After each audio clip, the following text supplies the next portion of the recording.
Hi, this is Tim Mai. Welcome to the 1000 Deals in 30 Days Challenge.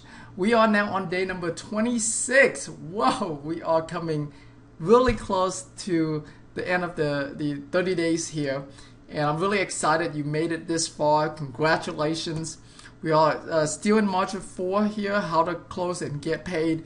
And today I'm going to continue to answer a lot of the questions you guys have been submitting in the forum there. Okay, so all right, let me go there.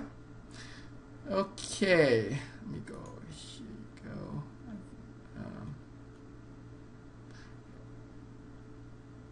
Yeah. Here's a question. Can you please show us how to fill out the purchase sales with seller and the assignment contracts with the buyer and any other contract we use in the wholesale transaction? I did a video on just how to fill out contracts. I don't remember which day it was. I believe it was in module number 2. And so check in module number 2, maybe day 15, and for that video. Okay. All right. Does anyone know if it's possible to, let's say, you have a flex option from another wholesaler that you decided to split profit 50-50?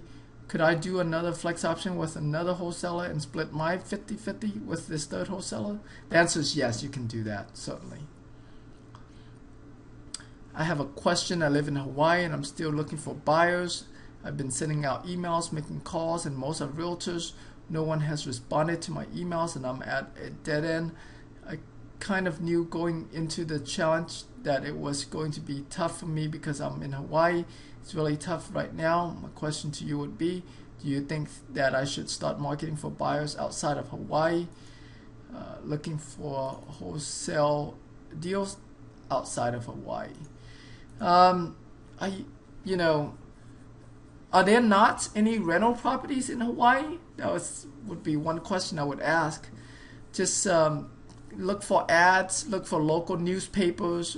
You know, if your area is heavy on local newspapers, look for those for rent ads. So wherever you can find for rent ads, do that.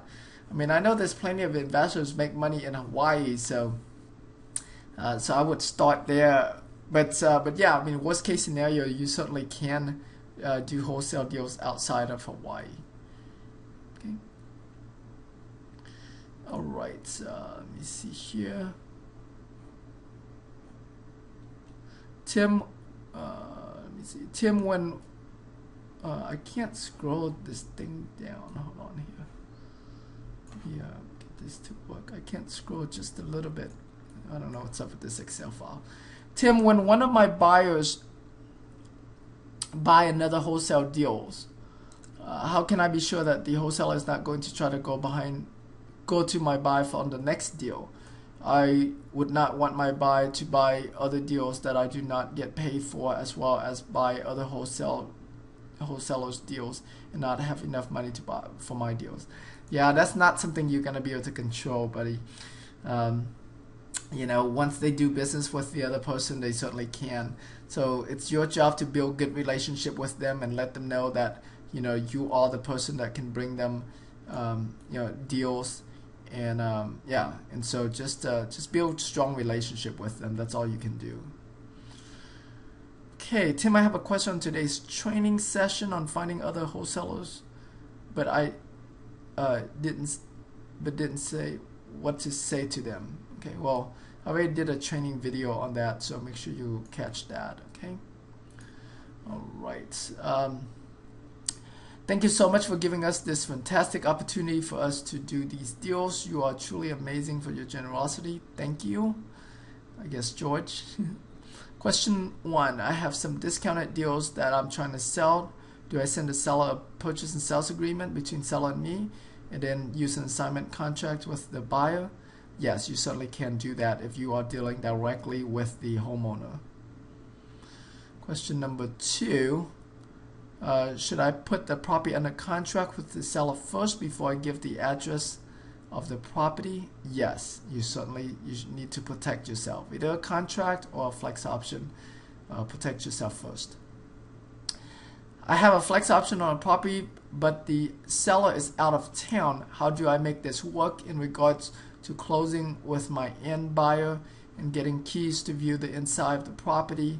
They only want to relinquish keys with a contract, with I expect it's not good because I cannot value repairs to my end buyer. Yeah, that is a little bit. Let me see here. They only with a contract.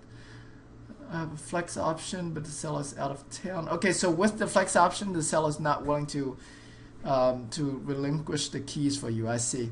Yeah, tell the seller, you know, your buyer's not willing to get into contract until they be able to view the property, and so yeah, so I mean that's the only way, and unless you can find a buyer that will look at that will just make a contract, and then on the contract it will say subject to inspection of the property, so that would work too to help the seller out. But I mean these kind of scenarios is how you'll be able to get a much bigger discount from the seller, because chances are this seller is probably going to have a really hard time selling this property to anyone else if they're expecting a contract before they willing to show the house. And so yeah, so maybe you can get them to lower the price, and your buyer would be willing to take that risk. And there's really not much risk because the contract is subject to them inspecting the property anyways. Okay. So just talk to your buyers about that. With the flex option, how much earnest money do you need to put down? You have not gone over putting money down on the contract. What if the seller wants money down? There is no money down to put under a flex option. You don't have to. If the seller insists on it, you just tell them, well, that's we normally don't do that.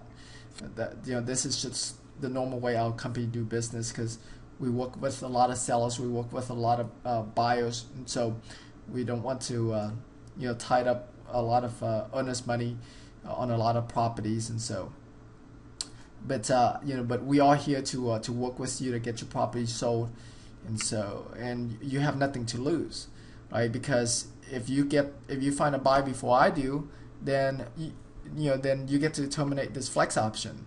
And so I mean you can continue to market your property, do everything you're doing like normal. And if I find a buyer for you first, great. If I don't, no big deal. You move on and close it with your buyer. So let the seller knows that there's no risk in it for them. Right. When I go to courtage.com and choose California, Los Angeles, the boxes are very limited compared to your video. Texas, Harris County, Los Angeles, for example, the screen appears with less input boxes. That's fine. Just follow the instructions there on what to put in. I also put in trust or equity trust in a grantee box. A list appears, however, there's no IRA after the names. Okay, then just look for the individual name without the trustee. How do I know who is the person who lends the money? Yeah, it's the person that's not a trustee. But worst case scenario, you can just contact both of them and see. Okay. Anyone else having problems in California? How do you go about it? Okay, yeah, like I said, find the one that doesn't have a TRE at the end or a trustee at the end. I had a flex option with a wholesaler and began to market the property to my buyers list I've built during the challenge. Thanks, I've learned and progressed so much. That's great. I had another wholesale marketer call me and say they might have a buyer. Can they have more pictures and the property address? I emailed that information over and never heard back from this wholesale marketer. The deal ended up closing without me. Oh no. I think the other wholesale marketer went directly to the seller and got their own flex option signed and sold to their buyer. Is there a way to prevent this? Let me see here.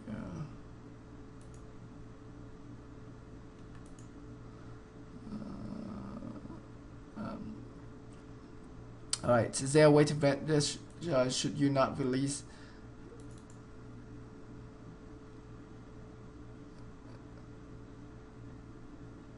Let me see here. This these views. Should you not release the address without some form of commitment? I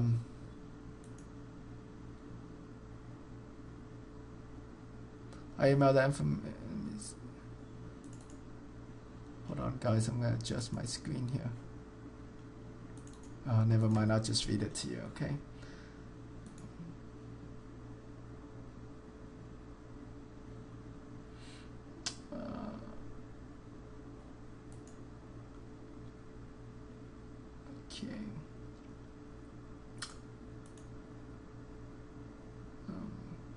Is there a way to prevent this? Should you not release the address without some form of commitment? Sometimes the actual seller has signed and marketing at the property with their number, email, and possibly their asking price. This makes it easy for a buyer I'm showing the property or wholesale marketer to go around me and get directly to the contract. Yeah, when you're dealing with another wholesale marketer, make sure you get them to sign an agreement with you, and that could be a non-circumvent agreement, that could be a flex option, but when you and another wholesale marketer marketing, definitely get a non-circumvent agreement signed. Okay, but you learn your lesson, so next time you can be more careful. But yeah, I'm glad you made a lot of progress. That's awesome.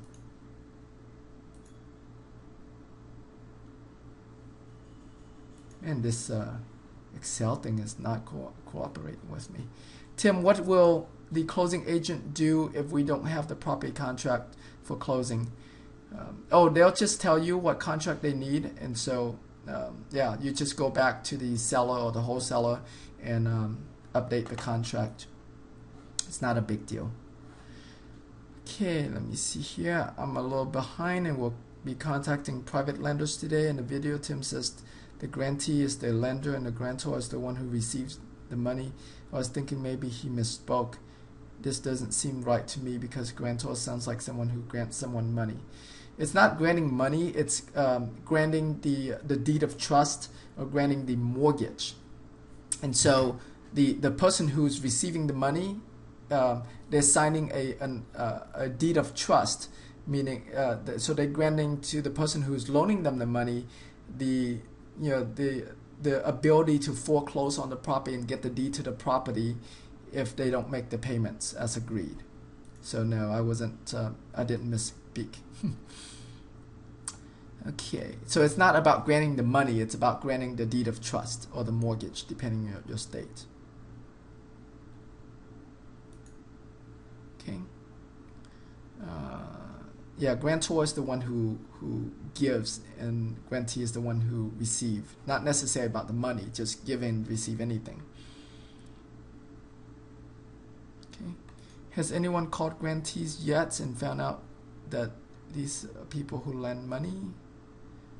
Okay, let me see. What clause can we put into the initial agreement or flex option that will allow the end buyer to modify the terms, giving them even more flexibility? For example, restructuring payments, length of terms, etc.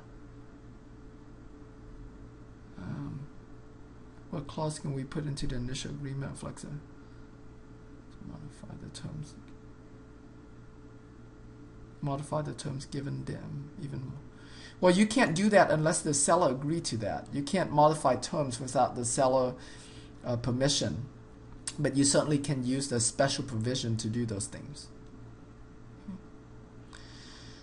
Okay, how you got about closing an out-of-state deal if not doing an assignment when your title company does not close other in other states?